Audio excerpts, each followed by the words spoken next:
My name is Omar, and I'm also known as Venus Bleeds.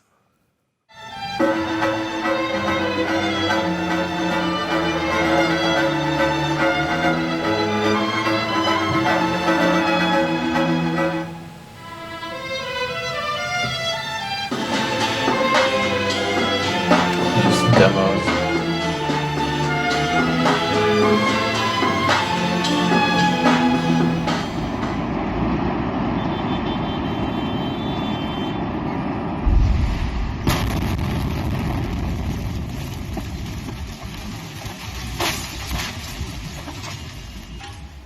I just want to share my story.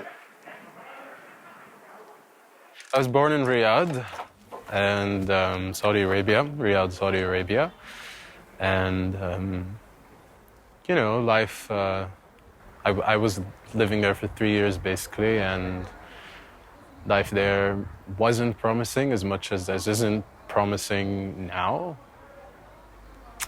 And then I moved to Dubai when I was 3. So we went to Lebanon during the war, the Israeli war in 2006. That was like, whoo, welcome to the country, that's the best meet and greet you can get, right? I grew up in a Druze background. It's funny, like my first birth name is called Omar, which is a Muslim Sunni name. And my last name is Hamadeh, which is a common Shiite name, Muslim Shiite name. And I was raised in a Baptist Christian school. And my family comes from a Druzist background. And some people say that I have a Jewish nose. I don't know, it's just all over the place. So the explosion happened.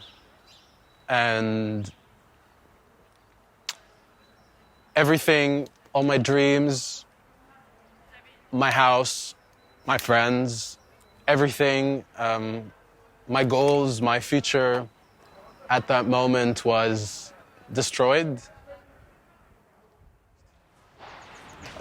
One of the most famous streets called Maram Khayel was like the youthful, queer, most livelihood street in Beirut, and where everyone goes to party and get drunk and meet people. And after the explosion, even after 2-3 months, like it was just dead.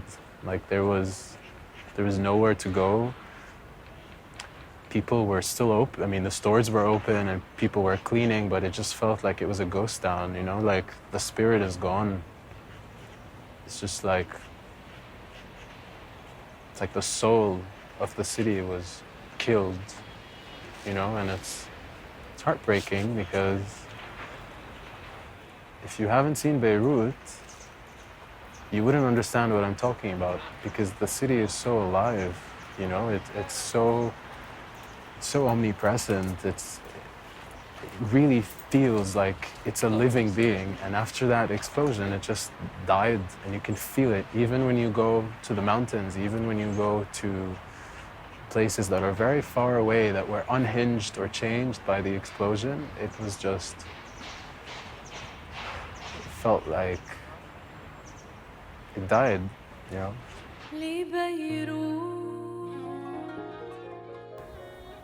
Yeah, it's funny because I first met Beirut during a war. I met her when she was destroyed, and now I'm leaving her when she's destroyed again, 15 years later. So it's really sad to see the city that I grew up in go back to the place it was when I first came in, Honey, the government didn't do shit. The government didn't give a fuck. We have one of the most richest men in the world, Saad al-Hariri, who has a net worth of around billions and billions of dollars. He donated nothing, but Mia Khalifa, a porn star from Lebanon, donated 100 grand, 1,000 grand. They didn't do anything. During that week, people would turn on the news and it was just the most beautiful thing you'd ever witness. You see thousands and thousands of young people, 65-year-olds. The streets were flooded with volunteers reconstructing, helping. My friends, including myself, we bought bread, food. We went to these neighborhoods that were very destroyed by the blast, and we went to every single house. You know, Beirut in the 70s was a beautiful place. JF Kennedy was there with his wife. He used to come and visit. Dalida, it was her favorite place. All these huge icons used to come to Beirut in the 70s because it was the paradise of the East, you know, the Mediterranean beauty. I'm rebuilding the life that I've lost, piece by piece. After surviving the biggest explosion of the century, now is the time to live and carry the legacy of those who couldn't. I just sort of grew up with this idea that change is such a recurrent thing in my life, so I had to find my own peace in it. So now, not only have I found peace in it, but now it's sort of like the way I live, and it's the way I grow. You know, it's by changing and by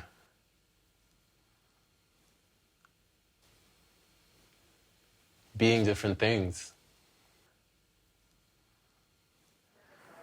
I came here to work on more art. I came here to be more aligned and present with Venus, and through music, I'm going to build my new life block by block. It's like Jenga, you know the game Jenga? It's like you just have to put one block over the other and make sure that how high you can go before it all collapses. So you have to calculate. You have to understand where is your limit, where is your peak. It's not just that, but also the feeling that I felt like a responsibility to be free, you know? I felt like I have to be happy. Because if I'm not happy, my friends and family died for nothing, you know? They died for me, they died for us. These people lost their homes for us. So that's what brought me forward. That's how I reconstructed my house emotionally. Is by looking at my destroyed house and saying, thank you. And that's the biggest challenge of all. But I believe everything happens for a reason, I guess. And I would say it's the reason I came to Paris. It's because I know it sounds weird, but my uncle's death sort of lit a fire, you know? It made me, my rage inspired me to be happy. My pain inspired me to move forward and run.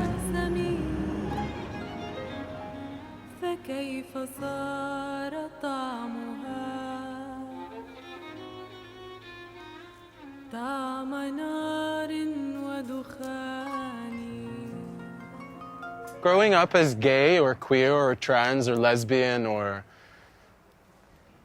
in a place that quite frankly really looks like this, not just like physically looks like this, but politically looks like this, it's quite hard. And so my trans and queer allies, brothers and sisters, grew up with this idea that you need to be self-sufficient. You need to find your own independence away from the system. Even if it's illegal or legal, you have to find your own system to belong to. And that system for us was each other, and it was the internet, and it was the art, and it was women. It felt nice to support something that everyone was against, but to know that someone else supports the same idea felt like safe. You don't need to be mysteriously pretentious to get people to like you. You can also be a nice person and actually enjoy people's presence and appreciate their existence around your life and still be a creative freak, you know? This idea that artists have is that we always need to sort of look down upon or compete with each other. It sort of triggers me a lot because it brings me back to to the idea of war, and I feel like the reason why I'm an artist is because I don't want war, so why are you bringing it back? So yeah, like Venus for me was a way to get out, to be able to look at this pandemonium and destruction and really make something out of it and make it into music and photography and fashion. It was a vehicle, you know. Venus is the vehicle to finding myself and to my happiness, I think. And yeah, I really owe so much to her. For me, it's always needed to be able to change houses. By houses, I mean comfort zones and, you know, personas. Because through other people, we become ourselves, don't we?